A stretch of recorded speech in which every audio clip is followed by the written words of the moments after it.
Hello, my fellow Croms. Come to you today with another entry in The Mirror and the Light. This is a part of Cromwellathon, which I think is getting, due to events, is getting spread out. The first event, of course, being that everyone got the newly released third in the Thomas Cromwell books by Hilary Mantel at various times. So that was going to spread things out. But then, of course, the pandemic has happened. COVID-19 is messing with everyone's lives, and quite justifiably, other things take a priority. For myself, I'm handling the stuff I need to handle. This week I am doing section number 3, which is Wreckage. Wreckage number 2, London, summer 1536. So if you are indeed reading The Mirror and the Light, you might be going, oh, I finished the book already. Why is this guy still back here? Or you might be somebody who had to put it down and pick up something else, or just aren't handling reading at the moment. Of course not. If that's the case, you prioritize, and you prioritize everything, including reading. So that was my check-in. I am now going to talk in detail, in my usual kind of spoilerly detail, about this section of The Mirror and the Light. So please feel free to turn me off. So yes, with all that out of the way, this section, Wreckage number 2.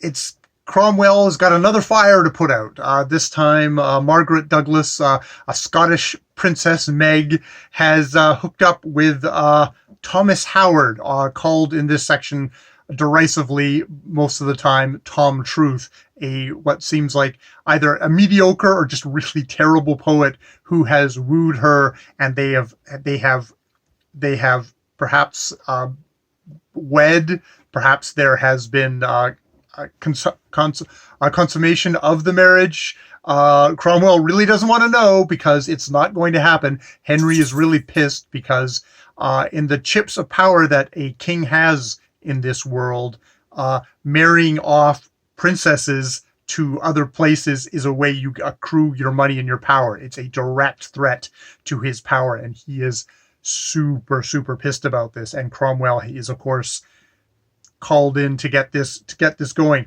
This is also the section, spoilers, the young Duke of Richmond, Henry Fitzroy, called Fitzroy because that's son of the king, the bastard, but he's been ill. He's ill through a lot of this section, and he ends up dying in this section. And the next thing in this section is very much the clash with the Poles.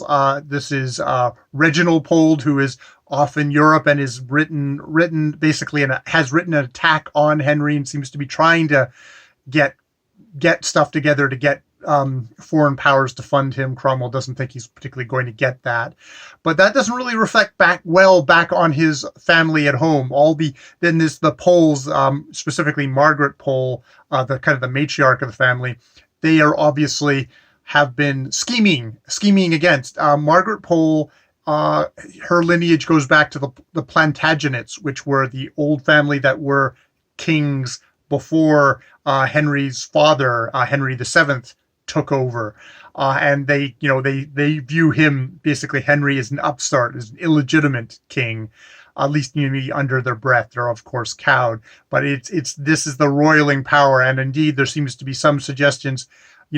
Has the stuff that's undermining Henry, has this come from the Poles and the Courtenays and the other old families who really do not like Cromwell one little bit. And in this section we have some amazing interchanges between Margaret Pole and Cromwell, some very direct ones in the second meeting. He's like, "You cannot pray nor curse me away. Your women's weapons are no use against me, nor the weapons used by priests. I am proof against them too. If the men of your family would relish an open fight, I am ready. I will fight any day for Henry against papists and traitors." The gloves come off. And Margaret Pole's response to Cromwell's threat is, "But I shall counsel you, my lord, and beg you to hear me out. You speak of new times and new engines. These engines may rust before you have wheeled them to the fight. Do not join battle with the noble families of England. You have lost before you ride out. Who are you? You are one man. Who follows you? only carrion crows, bone pickers. Do not stop moving, or they will eat you alive. Now, the thing about Cromwell in this section also is we get the Cromwell the bully. Because I've made a lot about in previous sections of how Cromwell has used his experience as a kid being abused by his father and used those tools to kind of survive. But there's also a kind of an uncomfortable truth of maybe he's learned from his father to be a bully. And I mean, he is that for his king in a lot of ways. He is the bully. He goes in and he gets the information out of people. And Mantel seems to really highlight this in this section with this whole tale of an eel boy when he was working in kitchens, a kitchen steward pummeling this eel boy for information until he finally, it's like, leave off, get off, enough, it was me.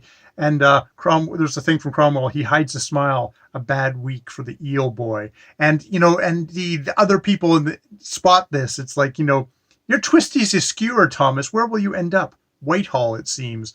It's like the eel boy, they will understand that if Thomas Cromwell says, you did it. No use arguing. It only prolongs the pain. There is a sequestered place in the imagination, where the eel boy is always waiting to be whipped, where George Boleyn is always in his prison room, always rising in welcome. Master Cromwell, I knew you would come. As George had stood, his hands held out, an image had stirred inside him, and he was elsewhere, in some other enclosed space, the light failing, as if a shutter had half closed. Above him, a shadow, like an outstretched wing of an angel, blood in his mouth, and the curve, not of feathers, but of stone, and a deep chill in the marrow, which there's a thing in there that to me recalls him face down on the stone at the very opening of Wolf Hall, where he'd just been beaten by his father. That's his opening image. But there's a thing there of it's the uncomfortable truth that sometimes abused children grow up to be abusers. And there you get this sense that indeed Cromwell is, for all the stuff of like, I'm gathering together all these young men, this family, and I'm building a unit, a family, and I'm being a good kind of provider and father figure to them. Still, he's using those talents. And I mean, there's a whole section in here of like, if Cromwell and his cronies were walking down the street, like, what would you see of them? I've never seen evil countenances and such readiness to fight as I see in your people.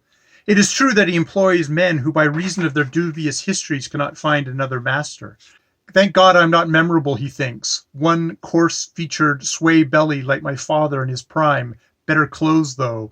And like his father, he's like his father, and he's coming down the street, and the guys who are with him, his protectors, are carrying clubs and daggers, and he's wary of being attacked by another thing. But it's like, if you saw Cromwell coming down the street, it's this coarse-featured sway belly surrounded by thugs with clubs and knives. It's like you would not be thinking, oh, Cromwell, he's a deep, kind of complex guy. You'd be thinking, there is the head of a gang, and he will completely you up if anything happens. And it's interesting but like at the end of the section, I mean, it's one of these things of, I start to question, it's like, well, is Hilary Mantel basically just doing a rewrite of history, that she's giving someone who is a thug for Henry, this lovely interiority, this guy who is haunted by ghosts of Anne Boleyn, of Thomas More. There's ghosts all around him. It's like, is he giving him too much credit?